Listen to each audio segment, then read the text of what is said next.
Hey, Michael here. Welcome to Acquisitions Anonymous. Today we did a deal that was listener submitted, and that's just an invite. If you have a deal that you went across that you want us to talk about, send it to us. We'll do it. And this one was a fun one. Heather and I talked about it out in rural Colorado. And I'll tell you what, it was kind of surprising because, well, stay tuned and see how it turned out. So here's the deal. So Acquisitions Anonymous. Hello, another episode of Acquisitions Anonymous. We don't have 100% beard anymore. And thumbs downing on just the plus inventory alone. Are you ready to take the leap into business ownership, but you don't know where to start? Well, look no further than Acquisition Lab, the premier resource for entrepreneurs seeking to buy their dream business.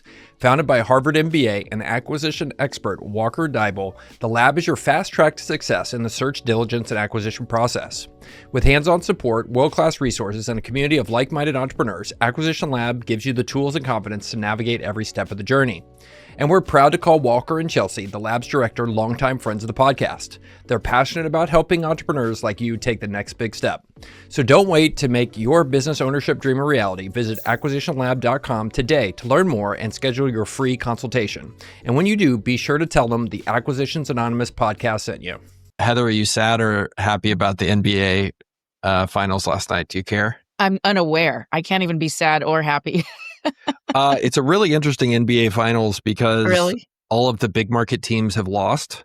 So we're left with Indianapolis versus Oklahoma City. Oh, Sorry. all right. When I say it, I'm just like, I could just feel like any of the media people being like, we couldn't get, you want New York, Chicago, Texas, California, LA. like Florida. LA. Yeah. LA, either LA team, like that's what you want. And you end up with Oklahoma City and They got to get their chance, right? It turned out to be a great game. I mean, both teams are really good. The team that won only led for 0.3 seconds of the game. Wow. That's the thing I understand about basketball is you just got to watch it at the end. Yeah. It's terrific. Yeah. I was playing online chess for the first 3 quarters. And then I was like, okay, well, let's watch the game now. So, speaking of adventure, I brought a deal today that was submitted by a listener. And let me give the listener credit because I love it when listeners submit deals. It's Tyler Peterson, who's located in Colorado. And he sent us this deal because it's actually near his house. And he says it's fun. So I pulled it up and it looks pretty cool. It does look pretty cool. So let me read it to you and then let's see what we think. Okay. Don't miss. This is an amazing aerial ropes course adventure park in Bailey, Colorado. And the picture here, it looks like, what are these people doing, Heather? Well, it's like they're on a little bridge. They've got safety gear on and they're on zip lines and, all that kind of fun obstacle kind of stuff. Yeah. So it's like an aerial deal where people are walking on wires and tied to harnesses and stuff like that. And they're outdoors. And here's a shot of the bathrooms. Terrific. And it's a yurt. There's a yurt. They have a yurt too. Oh, a yurt. Yes.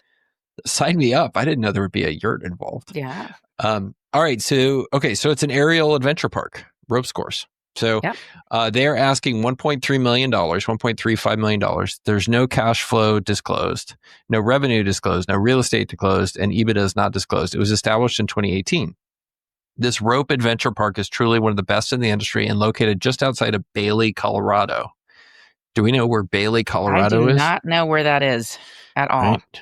Should we take a detour and figure out where Bailey, Colorado is? Let's go to Bailey. We need to know.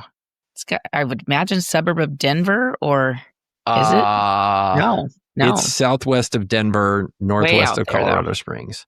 So you are way up in the mountains here. Mm-hmm. So it looks like you go, here's I-70, and then you go southwest down Federal Highway 285 past Red Rocks, and that's where it is. Way out there.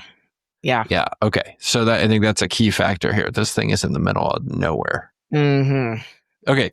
This rope adventure park is truly one of the best in the industry and located just outside of Bailey, Colorado. All top of the line from the design to the equipment and to the setting. It has a unique aerial and rope course property. It's built in 2018 on 12 commercial acres and is located just outside of Bailey, Colorado. It's a great investment opportunity and has an aerial park and ropes course, all equipment is included. It has top of the line design and additional recreational amenities for added value.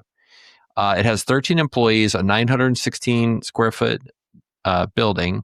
The real estate is owned and it has restrooms and an office yurt. Office yurt. I need one I want to in the move into it. backyard, I think. Yeah. I had a friend in California I worked with him in tech, and he was a super smart guy, Harvard MBA. And he came in one day, he's like, yo, I think I'm going to become a yurt dealer. And I was like, what? I was like, you're a product manager for an enterprise software company. Why do you want to sell yurts? He's like, I think there's a big future in yurts. I was like, All okay, right. It's like plastics. bro. Okay. Well, I've been to one of these aerial parks. It was a long time ago. It was a corporate retreat. And I imagine that's what, that's a lot of the revenue from a place like this. And my memory of it was I don't like to do things that are for the first time in front of a crowd. And so everybody went on a hike, and I waited till everybody went on a hike to try to climb this big like telephone pole that you climbed up, and you're supposed to stand on it at the top. You had safety gear and then jump off. And I was just getting to the top when the entire hike came back. And then it was nice because they were cheering me on, but it made me really nervous. And I did not want to be doing that in front of a bunch of people. But it was cool. It was a fun event. Had all this kind of activities and things for the bank that I worked for at the time to kind of do together. And it was up in the mountains like this. It was up in the Los Angeles National Forest, kind of out of town. Hey everyone, it's Bill, and I want to tell you about maybe the most exciting sponsor we've had in a long time on the pod. It's called Capital Pad, and it is the thing that I wish existed when I started my journey of operating and investing in small businesses. So Capital Pad is a marketplace for acquisition entrepreneurs, that is, people who want to buy a business and need capital to list their deals and solicit capital from other people who want to invest in acquisition deals. So if you want to back somebody buying a small business, Capital Pad is the place to do it. And if you want to buy a business and need capital, you can go on Capital Pad to be introduced to investors. So the really great thing too from the investor side is that Capital Pad takes care of all of the details that can get hairy with small business acquisitions. They handle standardized terms, standardized governance, standardized distributions, all upfront in black and white. Basically, Capital Pad professionalizes investing in small businesses. And the returns can be really, really good. I'm so stoked they exist. It's founded by my friend Travis, who is a phenomenal entrepreneur in his own right. So if this sounds like something that is appealing to you, if you want to buy a small business and need capital, or if you want to invest in small businesses, go check out capitalpad.com and tell them that Acquisitions Anonymous sent you. But it's kind of it's a genius activity for companies if you're trying to get people to kind of bond together as human beings. Because one way to do that is if you get them feeling like stressors and endorphins, they come out the other side kind of feeling stronger as a team. So this is a way of artificially creating that because you're asking people to walk across stuff. And look, I am the first one to tell you, I am terrified of heights. Terrified of heights. My family thinks it's hilarious. Like I won't do it. And but it's true, like your endorphins, your heart rate, everything, your juices get flowing when you do something like this. So I love that aspect of people using these as, adventure retreats and team building. Yeah, but this one is way out there. So I guess you would draw, the businesses that are in and around Denver, but this is a full day outing because this is a pretty long drive out there. Yeah, like I think that's my fundamental question with this. And we don't know gross revenue. We don't know EBITDA. We don't know what they want for the real estate. We know it's been around for 7 years. So that's probably a good sign. They didn't go out of business in there for 7 years, or maybe they're about to go out of business. We don't know because we don't have any numbers. That's my first question about this. You're out in the middle of nowhere. Like, how do you get people to come from Denver out to this place? Like, what's the draw that you would do this as opposed to going to one of these that's closer into town? Because there's lots of forests that are much closer to Denver than this. And no real estate. I mean, they're not even telling us if they own the real estate. So did they just put all of this on leased land? Or, and what's the situation with the lease? Where did you even come up with $1,350,000? It feels like it's that, that's their cost. This is basis bias, as Connor Gross likes to say. Yeah. Or also the, I won't be embarrassed if I sell it for this price, like a tree price type thing. Yeah. Well, I guess the first, there's kind of two issues about this. There's this particular deal, which I guess we'd love to look at the numbers, but they didn't give us any in this listing.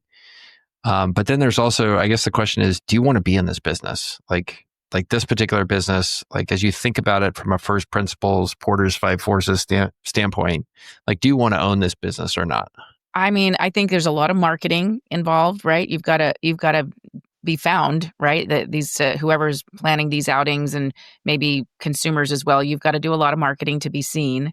And this is, there's danger here. Why are endorphins going up? Because it's a little bit dangerous, and so people could get hurt.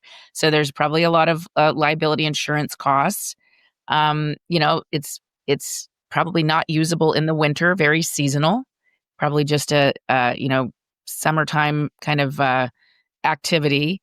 I don't know that I would want to be in this business. Maybe if it's complementary to some other business I'm in on the winter season in that area, perhaps. And I've already got, the marketing visibility to the type of clients that I need. And this is just a complementary business. But as a standalone business, I don't know that I'd want to be in this. Yeah. Where I've seen these more is when they're complement to other stuff. So we have like Andretti's kind of indoor race kart facilities here. They have a ropes course that they use their area above the cars and stuff, like for this type of stuff and above the video games. That's where they make sense. I've seen these also just as an amenity as part of a resort type environment where you can get people to spend more, but it just seems like a tough business. You're asking people to come out to do something that's probably a once in a lifetime thing for them. They got to drive 2 hours. They're not going to pay a bunch of money because you look at half these pictures, they're kids and parents. And then if you do ever get to a point where you're going to be making real money, somebody's going to build one of these right next to you because there's just so much land in Bailey. Based on what we saw, there's a whole bunch of nothing. Nothing. Yeah. Yeah. Probably was a fun hobby idea. Yeah. That's what I think. I think some rich person built this and was like, it'd be great. We can get people out here. We'll get the grandkids out here. We can build a ropes course on that land we own and people will just come. And I'm willing to bet, except for, I'll give you one final thing before we close on this one. I'd be willing to bet that these people in these very professional photos that they have here are the owner's relatives. Oh, perhaps. Yeah. Because they're very staged photos and very, could be. Like here, this young lady, and there's like a kid, young lady, and then they look like this lady who's the mom's age. Like they look like they're genetically, like this looks like her real daughter in real life. Look at her face. Like exactly the same. Yeah, and there's the owner's wife. Yep. She's hardcore. Yeah. They enjoy it. They just couldn't get enough other people to come out there to enjoy it, maybe. Cool. All right. So where are you on this one? Thumbs down. Sorry. Yeah, thumbs down from the Mikester. So I agree with that. And then just a mad shout out to Ryan or Tyler Peterson who sent this to us. If you have deals that you run across you want us to do in the podcast, please send them. And if you enjoyed this podcast, we're experimenting with trying kind of a shorter format where we get to the point more quickly. If you like that, let us know. If you hate it and want to go back to us just kind of BSing for 30 minutes and lecturing each other, we can do that. We can do that. Don't tempt us. Don't tempt us with a good time. All right. Let us know what you think, and we'll see y'all next time. Thanks.